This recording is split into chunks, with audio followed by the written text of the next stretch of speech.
Good morning, everyone. Morning. This is not our normal type of video, but I thought that's something that a lot of people asked me about. So I thought, hey, we'll do a little snippet together here, right?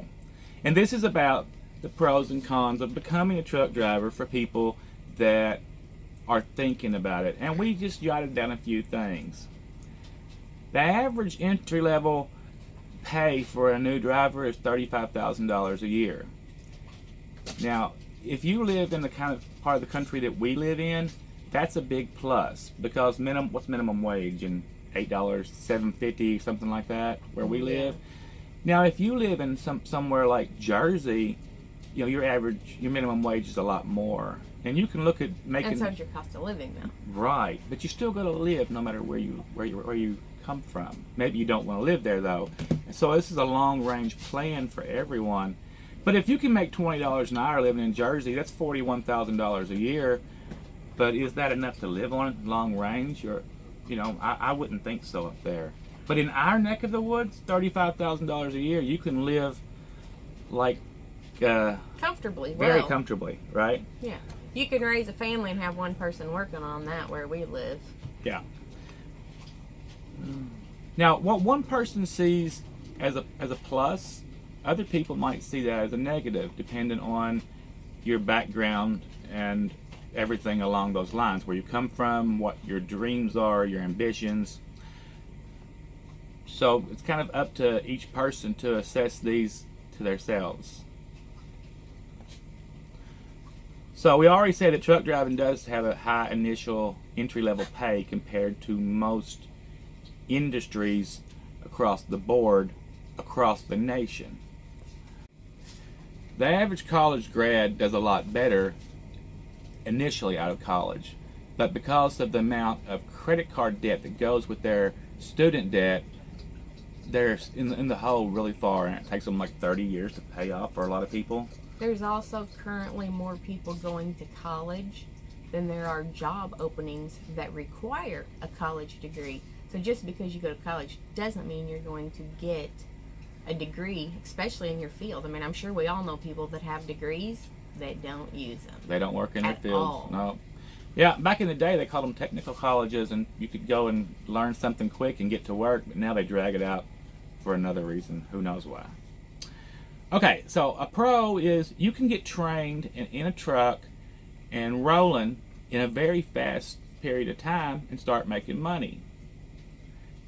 Now, a con that goes with that is a lot of times you don't have the $3,000 to $7,000 to go to school.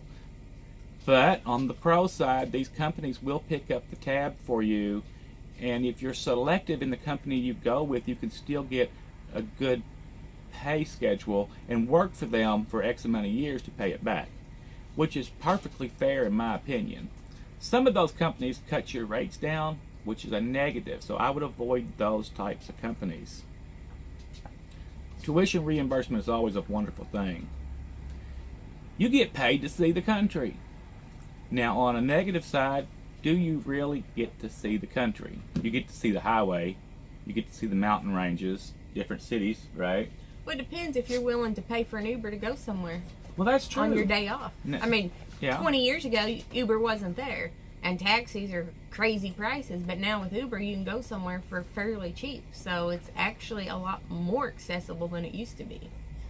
You know, if you're sitting in near a city or I didn't even wherever, think about that. you can Uber See, somewhere. as an old person, because taxis were so expensive that you didn't Crazy go anywhere. expensive, yeah. But now Ubers aren't everywhere, but compared to before, it's there are still a lot more places. If you're in than they anywhere were. near Seattle or any big city, you can get an Uber. Mm-hmm. Somebody will take you for a ride. Okay, now on the negative side, you have the commitment, and a lot of younger people don't.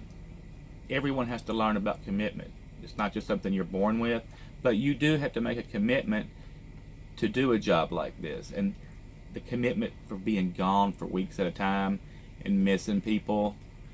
But now we have social networking and Facebook and all these other things, which makes home so much closer than it used to be when you had to carry around a phone in the bag. People bag. have that FaceTime where you can see each other too and all that.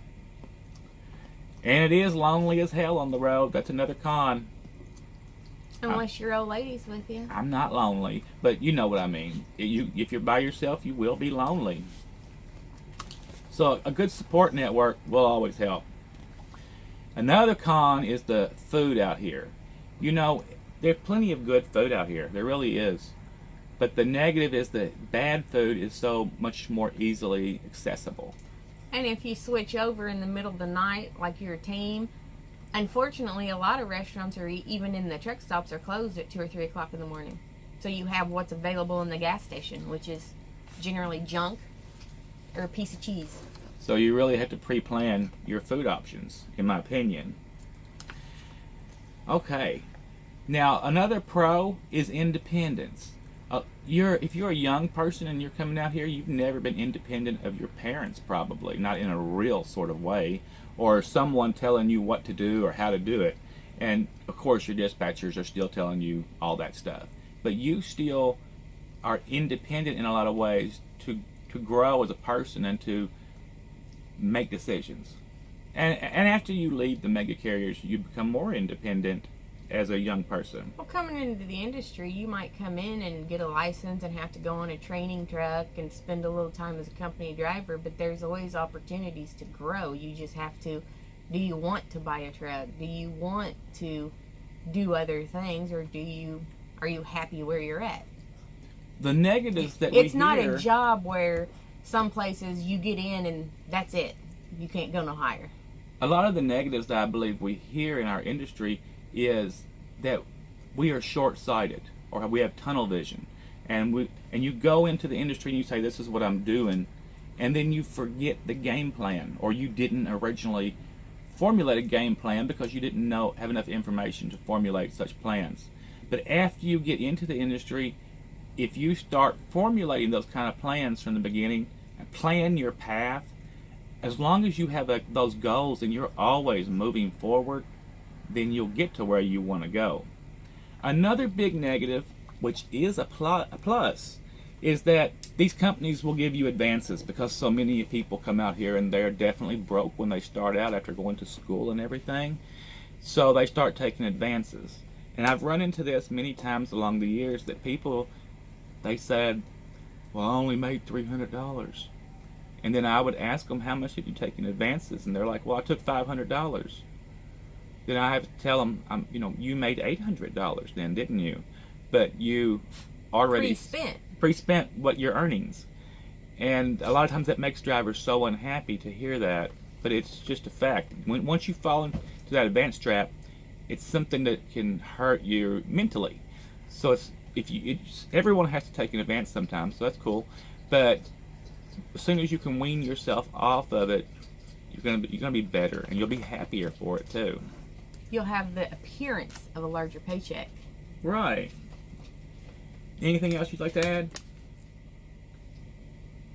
The little dog wants to add something. Look at him.